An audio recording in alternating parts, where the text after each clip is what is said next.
PR Week sa Comrade Fitness.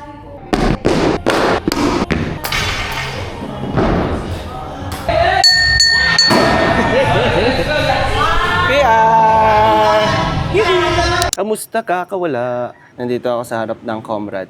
Ngayon ay fiesta ng Lipa. So inagahan ko na para makapag-record na rin ako nitong Talking Heads para sa episode 35. Kasi gusto kong i-share yung nakaraan naming 1RM test or PR test ba? Ano bang tamang term? Wala lang, ang ganda kasi nung experience or nung concept ng 1RM test. So ano nga ba yung 1RM test? RM stands for 1 repetition max. Repetition pa rin ba yun kahit 1? Napaisip eh. Isang rep lang, isang beses mo lang gagawin, ano yung max weight na kaya mo sa 1 RM, so 1 rep max. Usually, ang tawag din nila dito ay PR, kasi personal record mo siya. So, yung iba, ang tawag PB, personal best. Tinetest, bale, sa 1 RM test, kung ano yung personal best mo, o yung pinakamabigat mong kayang gawin sa iba't ibang klaseng weightlifting movement. So, nandyan yung squats, front squats, back squats, clean and jerk, snatch, strict press, push press. Bale, yun yung concept ng 1RM test. Usually, kung tama alala ko parang twice a year lang siya ginagawa or once lang ata, hindi ko maalala kung tama. First, second week ng January, yun yung ginawa namin dito sa Comrade Fitness. Kaya ang ganda ng concept ng 1RM test kasi ang ganda ng pinaka-purpose, which is para ma-measure natin yung mga bagay na hindi natin nakikita. Usually, pag nag-gym tayo, ang chinecheck lang natin ay aesthetic, sabihin na natin, yung itsura ng katawan. Pero bukod doon sa aesthetics, pinakamahalaga is yung strength natin na yung magagamit talaga natin sa araw-araw. Kasi hindi naman tayo pwede araw-araw hubad sa mall or... So dito sa 1RM test, makikita mo yung limits mo. Kumbaga bukod sa makikita mo yung limits mo, matetest mo rin yung limits mo. Which is importante lalo na kung regular kang nagwo-workout. Maganda na aware tayo sa limits natin kasi para sa safety yan during workouts. Minsan kasi kahit pasabihin mo na alam mo kung ano yung limit mo, kung hindi mo siya usually tinetest, possible na hindi ka aware na nag-improve ka na or yung parang during WOD kasi pag tinitingnan mo pa lang siya sa papel or sa nakasulat lang, parang andali. Parang kung isipin mo, parang kaya to. Pero pag nandun ka na sa actual WOD, mahirap pala siya. Kaya rin tinetest yung 1RM kasi doon nagbabase ng percentage na binibigay sa workout. Usually kasi sasabihin sa'yo ni coach na 80% lang ng 1RM ang suggested. So, dapat ang bubuhatin mo based dun sa 1RM mo, 80% lang. So, kung hindi mo alam kung ano yung 1RM mo, wala kang pagbabasihan ng 80% mo na yun. Diba? So, pwede sabihin, 50% lang, pero yung binubuhat mo pala is hindi siya 50% ng 1RM mo kasi ang 1RM mo pala is mas mabigat or mas magaan. Hindi tumutugma. So, yung workout, parang mapapansin mo ba, parang madali na sa akin yung workout. Hindi ako kontento, sabihin na natin, hindi ako masyado nahirapan. Or bakit na-time cap ako?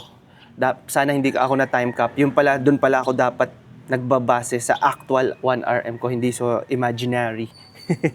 Pero, hindi porket maganda yung concept ng 1RM test, hindi ibig sabihin lagi natin itong gagawin. Kasi kung lagi natin itong gagawin, pakiramdam ko lang, parang masyado siyang strenuous sa body at saka hindi na natin maprapractice yung proper technique na sinasabi nila, yung tamang movement. Kasi kung lagi mo siyang gagawin sa pinakamabigat mo, usually hindi mo na magagawa yung tamang posture, kasi hirap eh. Mas maganda pa rin na meron talagang schedule for 1RM test. Isa pa, mahirap na lagi kang nandun sa pinakamabigat mo kasi may mga strength workout na complex or multiple movements. So halimbawa, like yesterday, ang ginawa namin, deadlift to power clean to jerk. 3 movements siya na pinagsama-sama. So kung gagawin mo yon sa pinakamabigat mo, siguro possible maabot mo siya, pero yun nga, hindi mo na nagagawa yung tamang technique, which is yun yung purpose talaga ng weightlifting workout. Tsaka ano parang hindi naman sa baliwala na yung workout porket hindi ka naka 1 RM yung weight mo. Isa pang treatment dapat sa 1 RM is to go slowly but surely. Baka naman. Ang ibig kong sabihin ng slowly but surely, during sa 1 RM test mo mismo, wag mo siyang gawing mabigat na agad. Barya-baryahin mo lang talaga. 2.5, 5 pounds lang, 5 pounds ang dagdag. Walang problema dun. Kumbaga, ang priority nga is safety pa rin. And wag mong pilitin na, ang ganda nung rule ni Coach Algie during sa 1 RM test namin. Binigyan niya lang kami ng 3 tries. Kasi sa utak, ang daling i-motivate ng sarili. Yung grit natin, andun na kumbaga, kung ano ka talaga na tao, passionate, or matigas ang ulo, pwede rin ganun. Parang ipupush natin kahit ilang try. Pero yun nga, safety ang priority natin, longevity ang goal, mabuhay ng matagal, at nang hindi injured. Kung PR match, walang problema doon. At least PR match ka, hindi ka bumaba sa PR mo.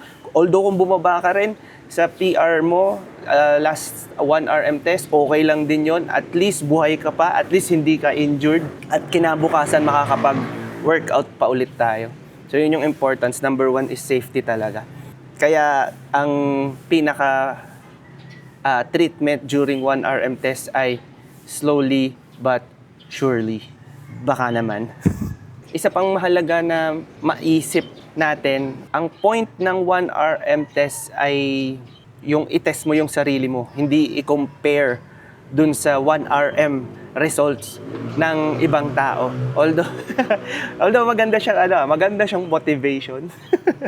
Pero regardless nun, hindi yun yung hindi yun yung pinaka-purpose ng 1 RM test. Pero remember, numbers don't define you. So kahit ano pa yung numbers mo compared sa numbers ng iba, wala yan. Guide lang talaga siya na para kung paano mo i-approach ang mga bagay-bagay. Kasi comparison kills confidence, pero testing builds it. Maganda siyang i-apply sa yung concept ng 1 RM test. Kung magagawa natin ng paraan, di ko alam kung paano, pero parang ang ganda na may apply natin siya sa ibang bagay. Sabihin natin, halimbawa, passionate ka sa photography, sa work mo, kung ano man yung work mo, may nire-reach kang goal, promotion ba yan, target, sales. Ang ganda nung concept na i-test natin yung limits natin kung nasa na ba ako ngayon compared last year. Ano na bang kaya kong gawin ngayon? Example, sa photography, kaya ko na bang mag-offer ng on-site photo studio sa mga events? Pwede kong i-test yan, di ba? Parang ang gandang gawin ng concept ng 1 RM test para sa growth, sa kung saan ka man passionate or kung ano mang ginagawa mo.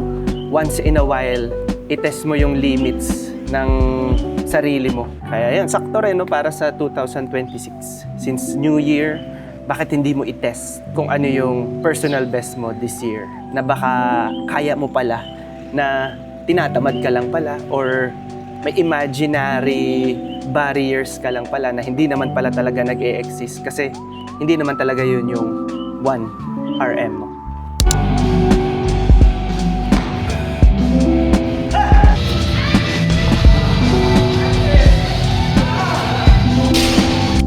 Bakit hindi mo i-test kung ano yung personal best mo this year?